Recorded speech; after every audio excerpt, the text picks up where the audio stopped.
Mike Waltz is out as Donald Trump's national security advisor, the first cabinet official to be kicked out by Donald Trump in now his 102nd day in office. So there is a lot to say about this. Let's start with, let's do a little bit of Mike Waltz, then we'll do a little history of Donald Trump's national security advisors. It's not a job you really want, and then what this means more generally. Okay, Mike Waltz, you probably have heard of, because Mike Waltz is the guy who accidentally added Jeffrey Goldberg, the editor-in-chief of The Atlantic magazine, to a signal chain in which Walz and J.D. Vance and Pete Hegseth and Tulsi Gabbard were all on, where they discussed a planned military attack against the Houthi rebels in Yemen. How Goldberg was added to the chain was obvious.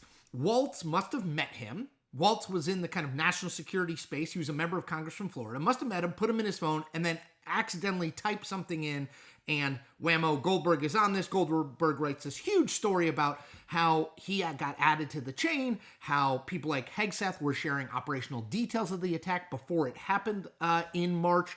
Huge scandal, hugely embarrassing for the President of the United States. Now, at the time, Trump called it fake news. He has since admitted in interviews in the last week that it was, of course, totally accurate. And the reality of the situation was always this, I thought. The day Mike Waltz added Jeff Goldberg to the Signal chat, he effectively fired himself, right? I mean, you just can't, if you are the national security advisor to the President of the United States, you can't make a mistake like that. It's unsurvivable politically. That Waltz hung on for, 6 weeks after that is actually kind of amazing, but I think is more a testament to the fact that Trump doesn't like to give what he perceives as the establishment and the media what they want, a scalp, Waltz's scalp, immediately. But I think Waltz was really sort of fired on that day because you just can't do it. And his explanations of how it happened, he was like, oh, we've got Elon Musk looking into whether there was a glitch. Dude, there was no glitch. You accidentally added Goldberg, who was in your contacts. And yes, Trump is annoyed by that because Trump realized it's the worst story of his first 100 days. And he was embarrassed by it. He looked like, they look like incompetence. And so Waltz was always sort of, I think, on the way out. The axe fell today, May 1st, but it could have fallen 6 weeks ago when this story broke, and I think it effectively did. It just kind of got announced today.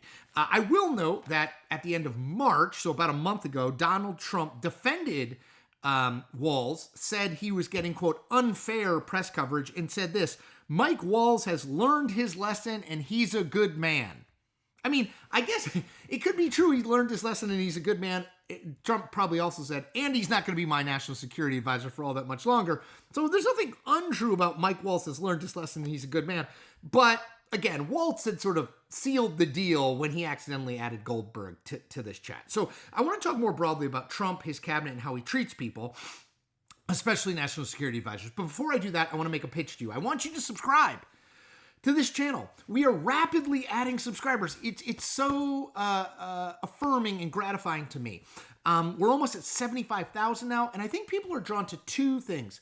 Independent in two ways. One, independent from billionaire owners of mainstream media companies and corporate media ownership of these big mainstream media companies. It's just me. This is my home office. What you see is what you get. So independent in that way, and also independent, not right or left. I'm not going to predictably side with Donald Trump. I'm not going to predictably sign against him. I am going to tell you straight what I think and why it's important. Calling balls and strikes no matter what the batter at the plate, uniform the batter at the plate is wearing. So that's what I pledge to you, and that's why I think we're growing, because I think people are really into it. All right, so let's talk more broadly about Donald Trump and the national security advisor position and his cabinet more generally. Okay, I looked this up. Do you want to know how many? Do you know how many national security advisors Donald Trump had in his first term? 6. He had 6 national security advisors in his first term. I'm going to name them. Mike Flynn, I got him on this piece of paper. Mike Flynn was number one. Okay. He only made it until February of 2017 before he had to resign because he had not properly disclosed conversations he had before he became National Security Advisor with the Russians. Okay, so that was Mike Flynn. Then Keith Kellogg, he was the acting National Security Advisor for a week. Then we went to H.R. McMaster, then John Bolton, then a guy named Charlie Kupperman, he was also acting, and we ended with Robert O'Brien. Now, several of those people, H.R. McMaster and John Bolton, have become pretty prominent critics of Donald Trump, but they were some of the 6 national security advisors. I like to think of National Security Advisor for Donald Trump as akin to the drummer in Spinal Tap. It's a very perilous job. You don't last long. It's like being the manager of the New York Yankees when George Steinbrenner owned the team. You've got a really short shelf life. So weirdly, even though Walt only lasted 3-ish months, 102 days, he lasted longer than Donald Trump's first National Security Advisor in his first term, Mike Flynn, who only lasted until mid-February. So I guess he's got that going for him, which is nice. Okay, so I also want to do a little thing on turnover at the senior level in the Trump administration, because it's pretty striking. So a woman named Catherine Dunn Tempest, who works for the Brookings Institute, which is a think tank in Washington, has really done a great job of monitoring sort of, she calls it A-level staff. So this is senior staff. It's cabinet officials, but also one rung below them, but very senior people, and whether they've left, how often they leave past administrations and when they leave. So in the first year of an administration, let me just go through, and this is Donald Trump's first term, obviously not his second term. In his first year, 35%, so more than 1 in 3, 35% of his senior staff turned over. And you say, well, okay, what is that in comparing to past presidents? It's more than double any past president. Let me just go through them. Barack Obama, 9% turnover of his senior staff in his first year. George W. Bush, 6%. Bill Clinton, 11%. George H.W. Bush, 7%. And then Ronald Reagan, in 1981, 17% turnover. But again, that's less than half the 35% turnover that Donald Trump has had. Now, Trump has said many times in his first term, he didn't totally know what he was doing and he didn't know who he was picking. He wasn't picking the right people, right? That he was picking people that Washington establishment types told him to pick.